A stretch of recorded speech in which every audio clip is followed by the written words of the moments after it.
This is my school and this is my learning zone. I'm Pranjal, a full-time high school student.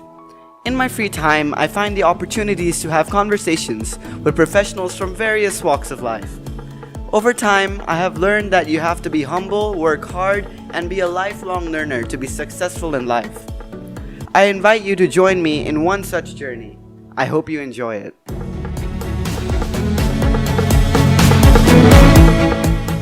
Becoming fit is a goal that takes immense amounts of dedication, hard work, and determination. My guest today is an expert on discipline. He is a professional trainer and physiologist, and he's helped other people achieve their dream goal of becoming fit. He's worked on cruise ships, trained professional football teams, and now has found his own fitness studio here in Penang. Please welcome Mr. Leonardo. Thank you, Punjal. Thank you so much for having me. No problem. It's a pleasure. Thank you. So, Mr. Leonardo, I've looked through your career and it looks very much towards fitness and sports oriented. So is it safe to assume back in high school or middle school you were really into sports? Correct. So I grew up playing football as a Brazilian, right? Since little playing football, and then I had bronchitis. So my father put me in the swimming school. So I became a swimmer, and I still playing football, and that was the way that I grew up. So into sports, especially these two sports. So yeah, that's the way that I grew up. So your favorite sport would be football? Definitely, yes. What position do you play? I like to play in the midfield. Right. Yeah, but now getting old, so most of the time I play as a striker, but I prefer to play in the midfield. Right. So now you play sport. So you made it into the school team every season, I suppose? Yes, definitely. Right. You mean during my young days? Yes. Yes, definitely. I was part of the school team, and we went for like in Brazil, you escalate. So we won the local tournament, and then we went to the state tournament, and then we went to the national tournament. So I was definitely a part of the futsal team. Yes, impressive. In those days. So playing a sport is a different thing, but training for it is also pretty hard. Did you like the training part of the sport? And how was your relationship with conditioning and all of that? Yes, playing is much easier. Playing is much easier. To coach people, you need a lot of learning first. Yes, a lot of skills, different skills, and you definitely need to be prepared when you take a challenge like coaching a team, especially when it comes to professional football. You really need a set of skills that will allow you to get the job done. Is not easy at all. When you come to professional level, yes, everyone is equally good. So you need to have something special, extra, in order to achieve your goals. Yeah. So apart from sports in school, how was life in Brazil as a kid? Life was fine. Those days, Brazil was a much safer place. So during my young days, yes, we used to play on the streets until like nighttime. My mother will always get angry because they'll come back home so late. It was a quite healthy, childhood. My friends are still around. We grew up like playing football, going out together, fighting together. Those days, that is like this street versus that street fighting, all kids and those kind of things. So it was a pretty active, I would say, a pretty active childhood, yes.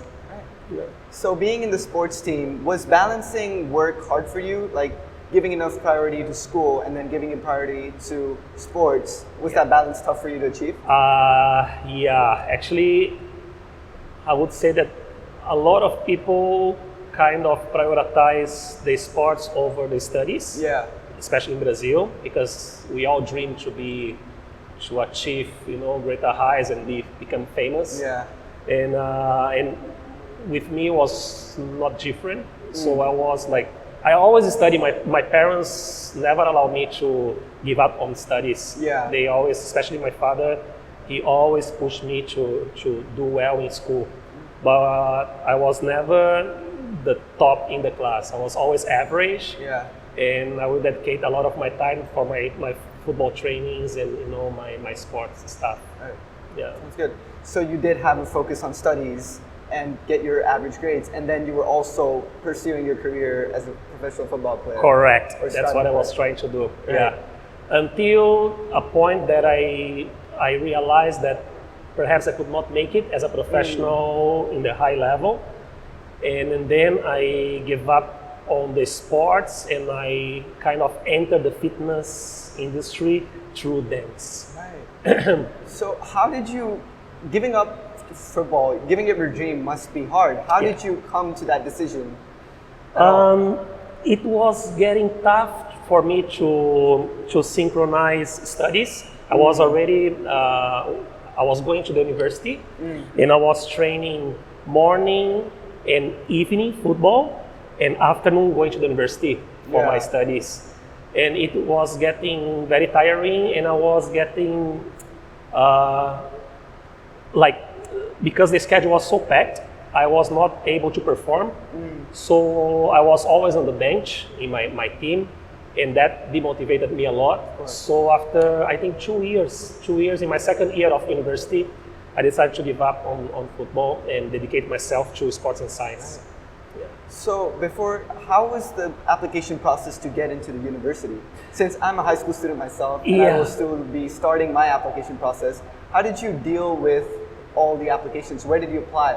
Yeah, actually, I believe that now is not the same system, but during my days, it was like about 400 spots for 1,005 candidates. Oh, okay. So you had to go through like a test. In Brazil, we call vestibular.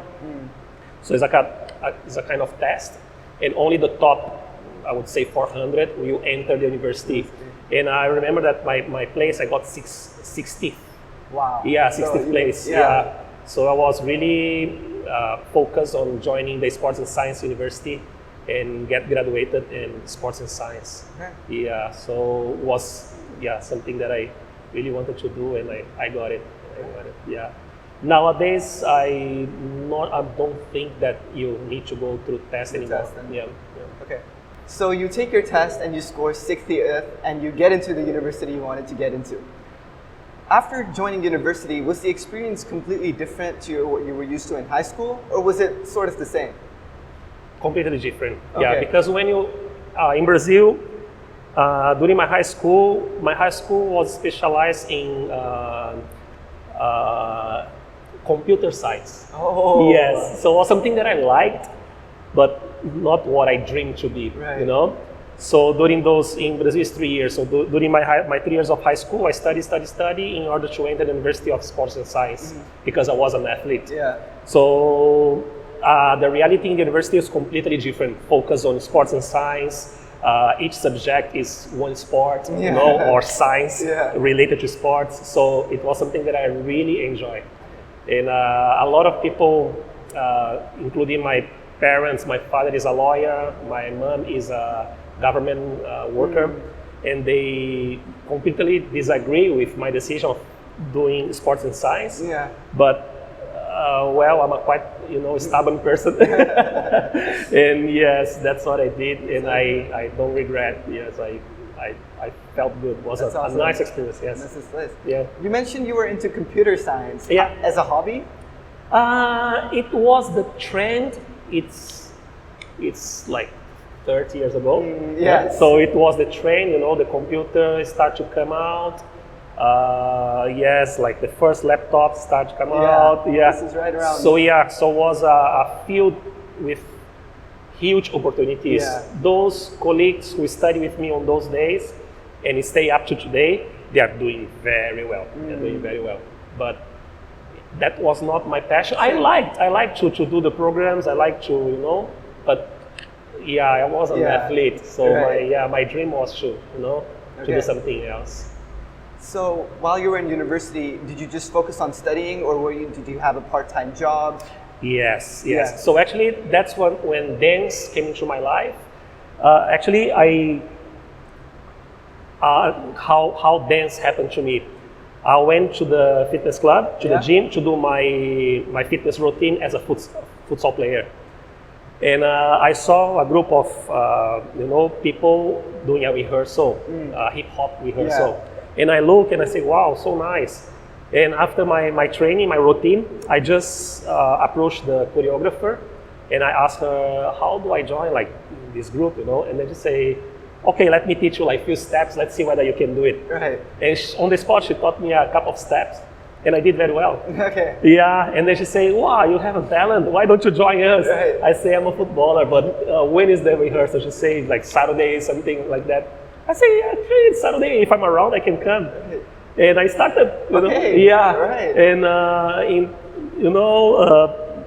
after the university, when I realized that, that I couldn't make it as a footballer anymore, I took a test for a professional dance group. That this choreographer asked me to follow her. She was a choreographer, and I was just a student. And then she said, Leo, you follow me, both of us take the test to join this professional dance company sponsored by Reebok those days. It was the Reebok hip hop company. Then I went, but I say, I will never pass. Right? Come on, right? I passed and she failed. Oh, wow.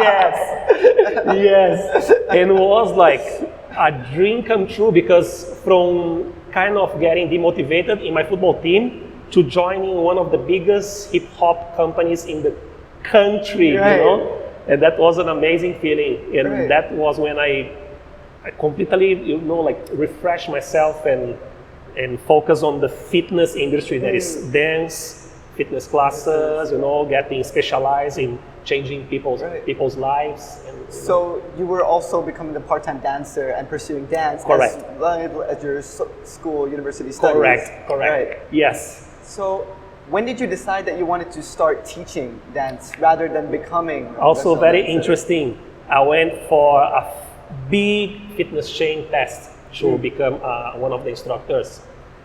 And I failed the test because I didn't know how to teach. Right. But then they say, hey, I heard that you are Leo from this hip hop, Reebok hip hop company. And then I say, yes. Even my clothes those days all Reebok sponsored. And then I say, yes, it's me. They say, why don't you teach us a hip hop class? I say, hip hop, I think I can do it. Right. And then I taught the class to the judges, to the teachers who were selecting the instructors to join that company. Right. And then I passed. Wow. And then I passed. So they gave me a second chance. Yeah. And through my hip hop class, they hired me in that company. And that company was amazing because they will prioritize education. So they hire people, they train you for 3 months, polish you, make you very good in teaching, and then they pay you a salary during those 3 months. Yeah. And then they let you, start conducting classes. Okay. So that was very crucial for my career. Right. That was my 3 months training that gave me all this, most of the skills to what I do up to today. Yeah, I still use it. So pretty influential on your career. Yes. So when you were in university, what was your original degree that you were going for? Okay, my first degree was sports and science. Right after that, I went for sports physiology. Okay. After getting specialized in sports physiology, I went for biomechanics of exercise. Right. Specialization. So I got specialized in biomechanics of exercise, and after that, sports nutrition. Okay. So those were my specializations and degrees from those days. Right. Then when I went back to football in Asia already, I went for FIFA conditioning training for 2 weeks, and I got FIFA certified conditioning coach. Right. Yeah. So when you graduated out of university with your degree, how did you know that you still wanted to go into sports line and not just specialize on dancing and dancing only? Actually, when I finished my university, I was pretty well guided towards our industry. So I was doing very well already, making quite a good money for my age and for the stage that I was in life, because I managed to start 2 years prior all the others. In Brazil, you need to be graduated before starting to teach. Right. But I got the 2 years prior this law, so I managed to teach before they passed this law that you have to be graduated. Yeah. So I had 2 years experience when we were all forced by law to get our card, our license card as a fitness as like sports scientist. Yeah. So that's why, like, when I finished my university, I knew that that would be something that would give me a lot of happiness and financial returns. Right. You know, so that was the way that I went until I started thinking of family. Yeah, and then when our industry pays well, when you do well, but not so well that you can raise a family, in my opinion. You know, I'm a quite ambitious person. So that's why I start to diversify and look for other types of industries to, you know, to complement my income. Yeah. So after university, you go out and seek your first job. Yeah. And you do get your first job. And what was the job about? I was like a fitness coach, and then after getting my specialization in physiology, sports physiology, I became like a fitness coach and physiologist. That's when I joined a big football team. Those days we were world champion of football club, of clubs. Yeah, São Paulo Football Club. I worked in São Paulo for 6 years, and I had the pleasure of working with one of the biggest physiologists in the country, who really he brought a revolution to the football in Brazil during those days. Yes, in 2005. And I was part of his team. His name is Turibio, Dr. Turibio. So Dr. Turibio, now he lives in US, and he was my guru, and he was the chief of the physiology department in São Paulo Football Club. And I was a fitness coach in the fitness department, and also doing physiology under his department. Yeah. How did you get this opportunity to work with one of the biggest clubs in Brazil? Connections. So there was a vacancy, and somebody told the director of the club that, you know, to hire me. So I went for an interview, and they liked me, and but normally to join this kind of opportunities is through connection. Yeah, so São Paulo Football Club was a connection. All right. Yeah. So when you got the job and you were working with your mentor, how did it differ from what you've been doing before? Since this was your first job and your first practical experience. The difference was I was still living my dream as a fitness coach, conducting classes, dance classes, fitness classes, spinning classes. And in the other hand, I was joining football from another angle as a physiologist. Seeing, you know, how your body reacts when you start playing football, when you start training.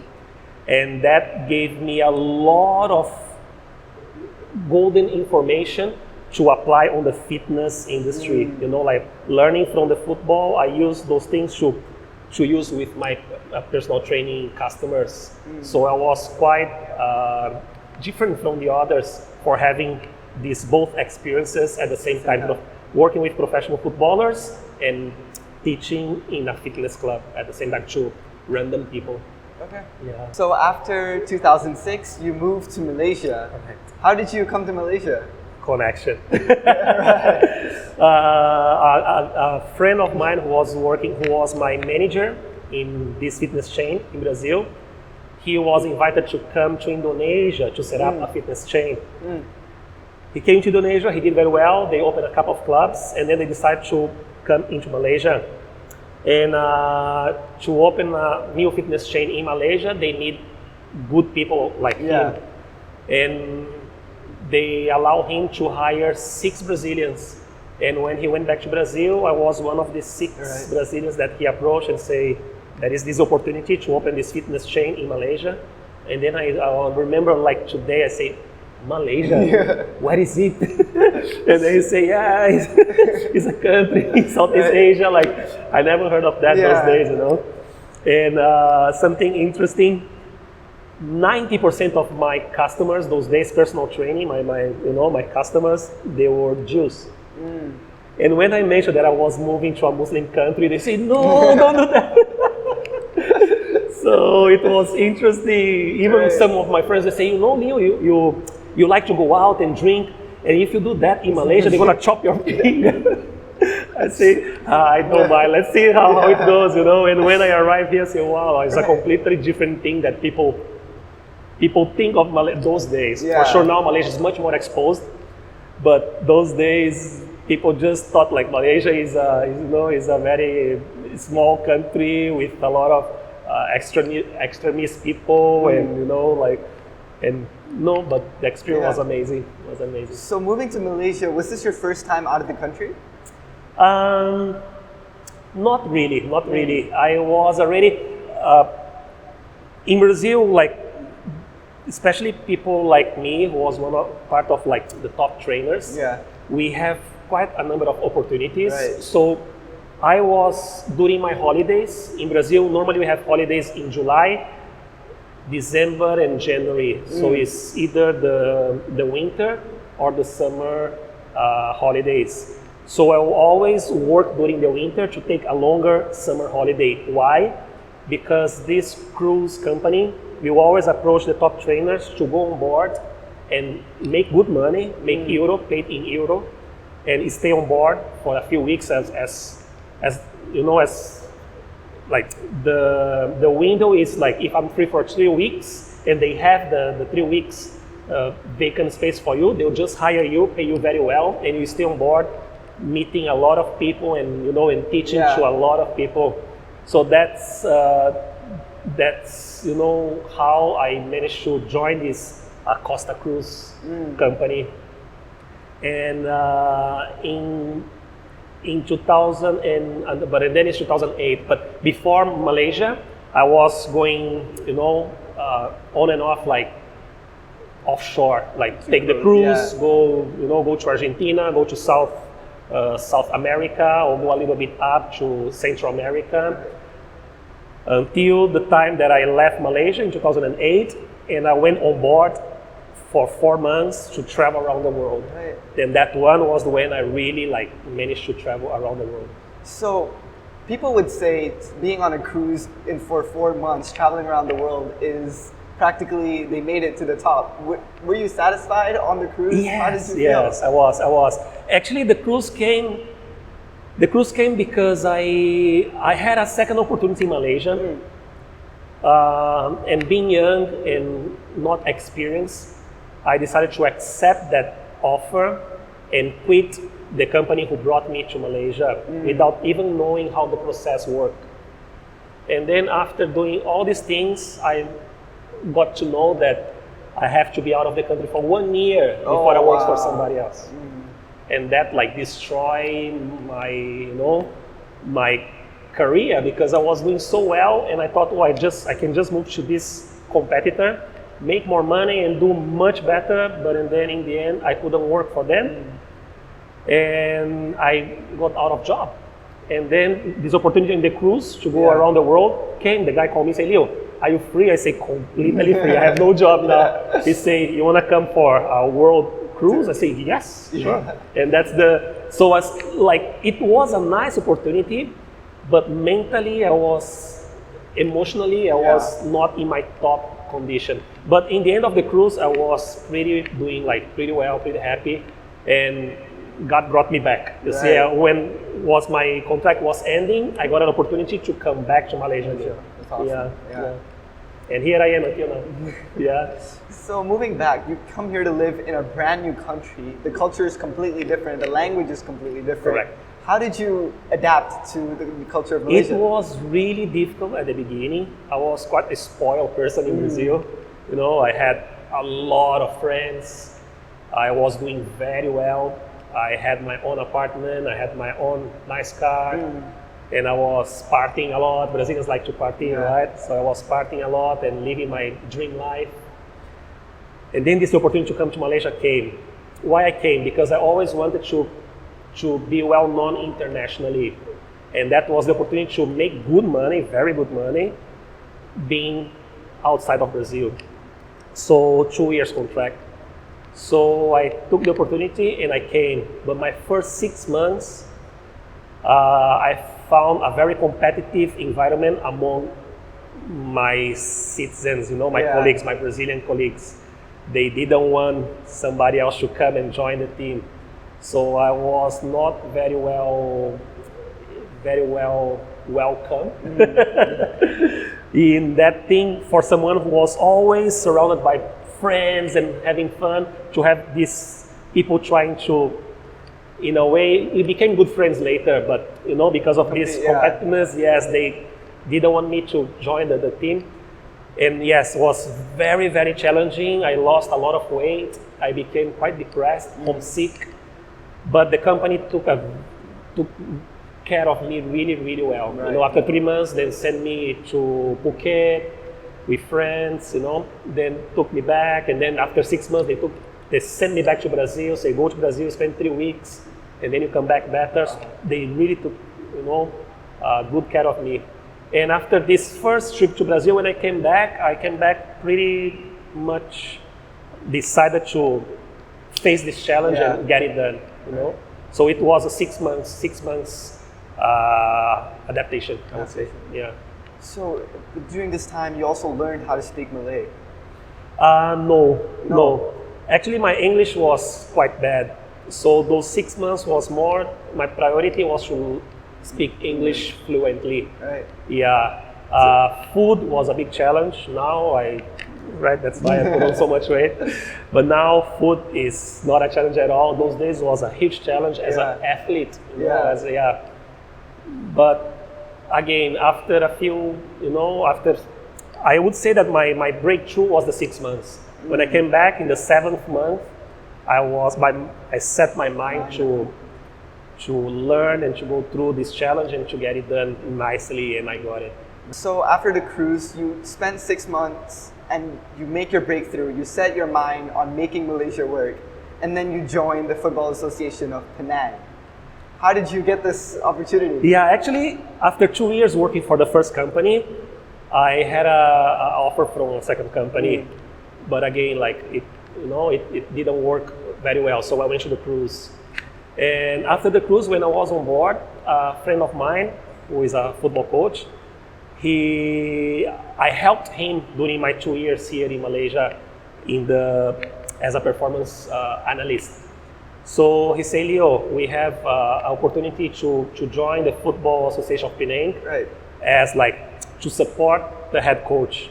Would like to come back? I say yes. Yeah. My contract was ending in the cruise. So I came back and I joined the football, the Football Association of Penang, right. For a few, I think about June until end of the year, about 6 months. And the team was at the bottom, and we managed to finish the league at the 6th place. Right. So we managed to help, pretty well. Yeah. So it was a nice comeback. And in the end of that year, it was amazing because I got an opportunity to again sign a new contract with a new company in KL. So I was in Penang, and this company was the first commercial CrossFit gym in Malaysia. So this person also worked with me in the first company, and he had an investor, and he said, Leo, you want to join us, to conduct classes and be one of the face of the company? I say yes. So I moved from Penang to Kuala Lumpur to set up this company and start this Sport Express. The name was Sport Express. Right. Then about 6 months down the road, they invited me to be one of the shareholders. Wow. Yes, so it was an amazing experience, and that's the place where I met my wife.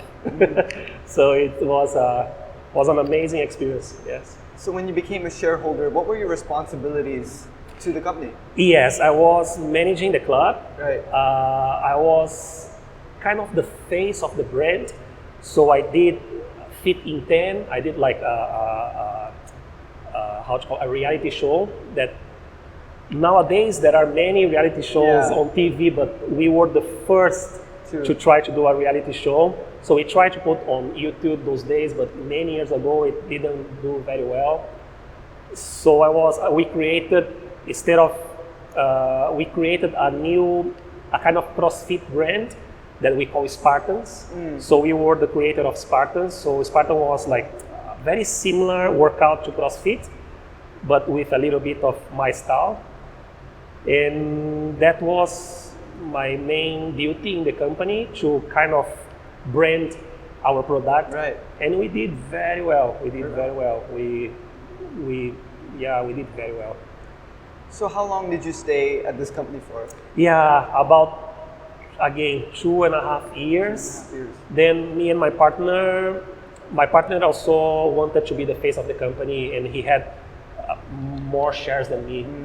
So in the end of the day, we came to agreement that I had to leave in order for him to pick that role as the face of the company.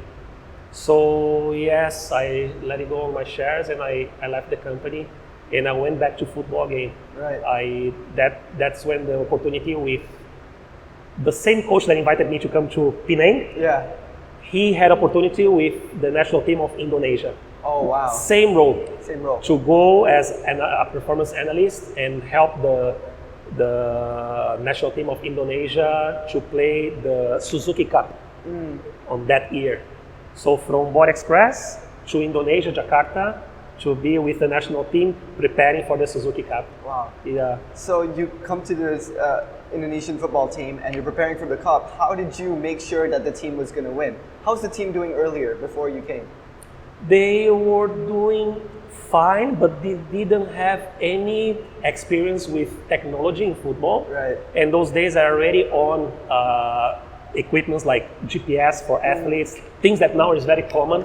Those days I invested a lot of money to purchase those equipments. Right. So I was able to analyze distance, analyze speed, analyze strength, so I was able to use my physiologist skills to give a report to the head coach and say, this player needs to do a strength training, this player needs to do endurance training, this player. So like I was involved with the fitness performance.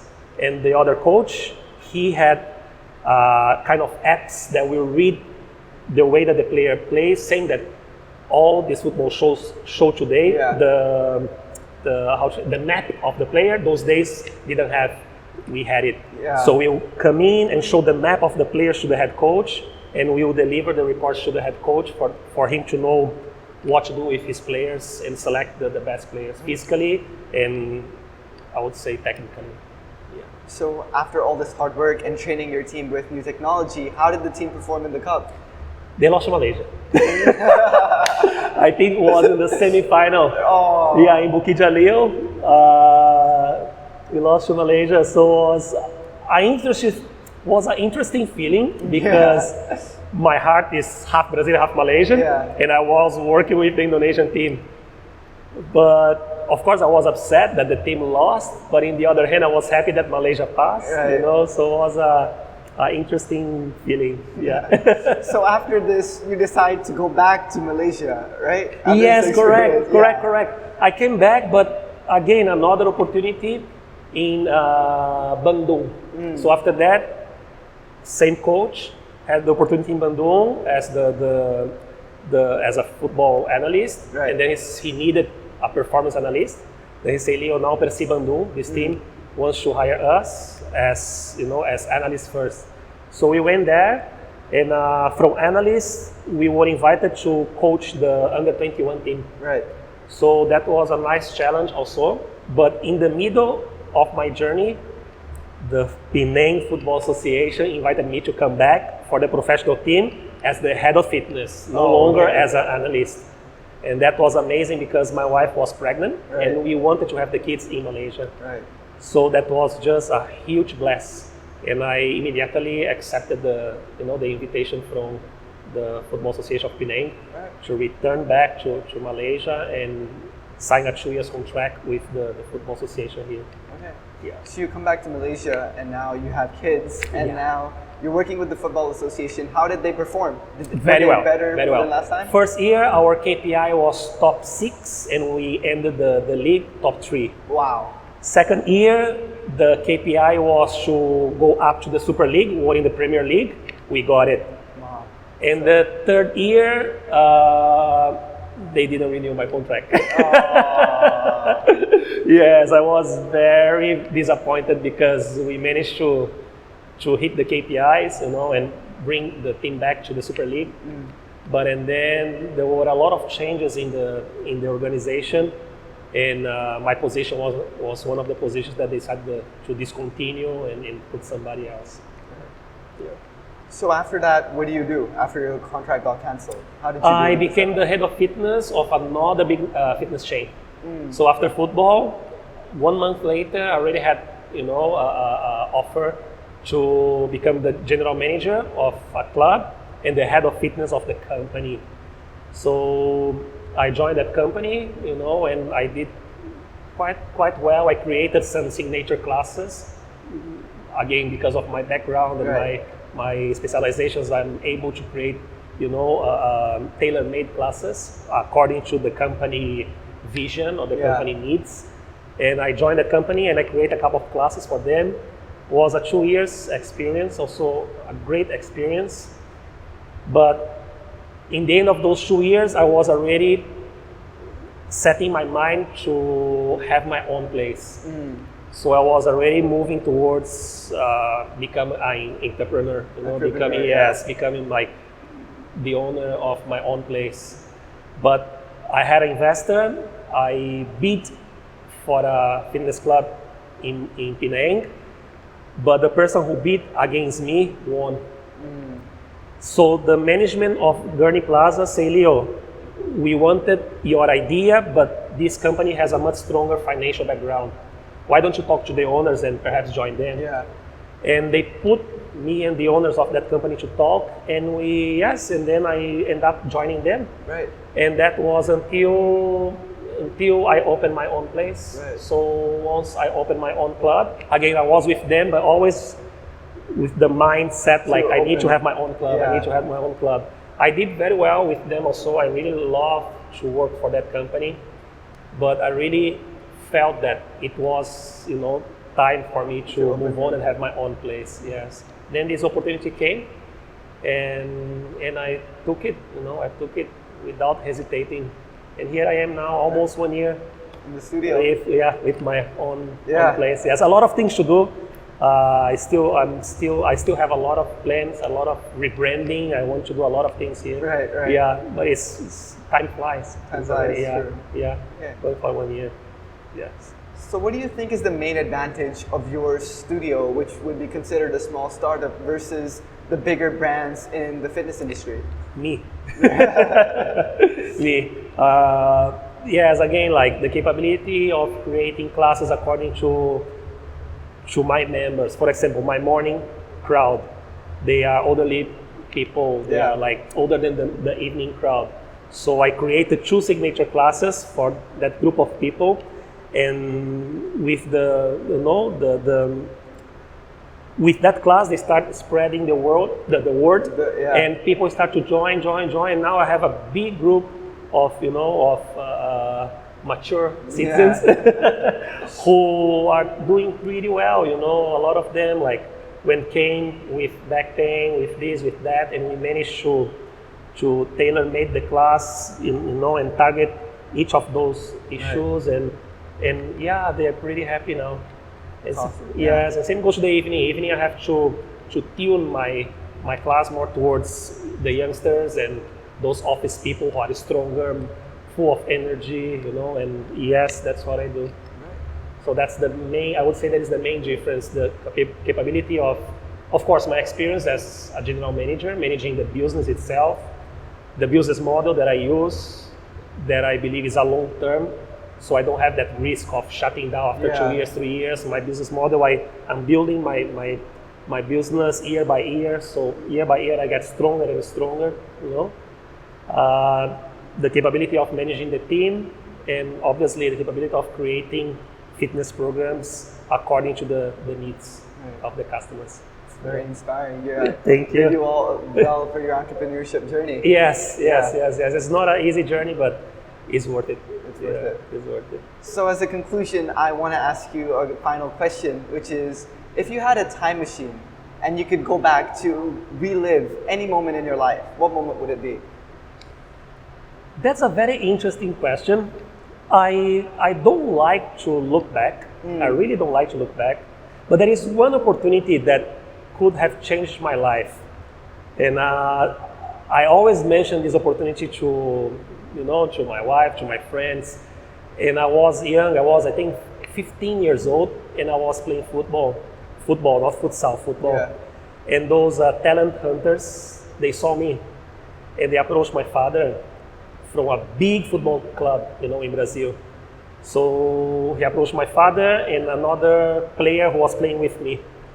And that guy asked me and my colleague to join that big football club in Brazil. That is the dream for all the kids. That year, my father was very busy. So my father said, Leo, you take a bus and go yourself. Right.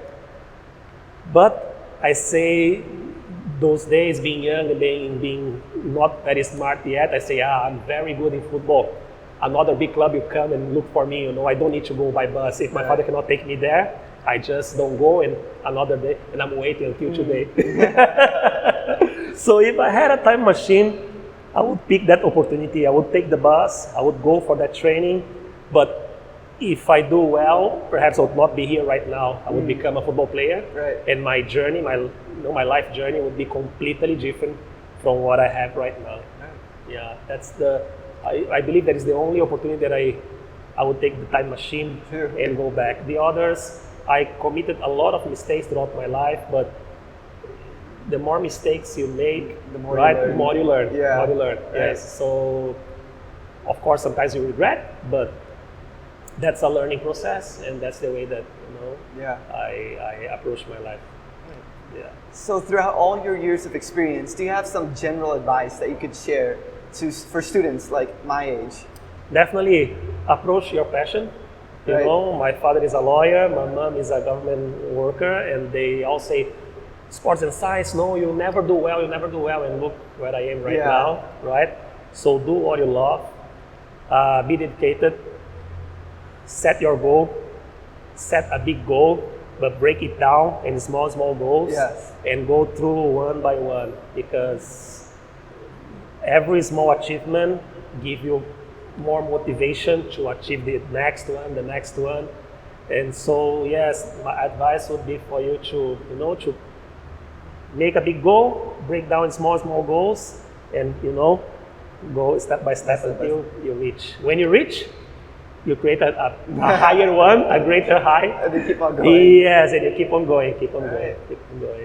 Thank you so much for your time. You're most Your welcome. journey was truly inspirational, and I learned a lot. Thank you for the advice. Thank you so much. Thank you. Thank you.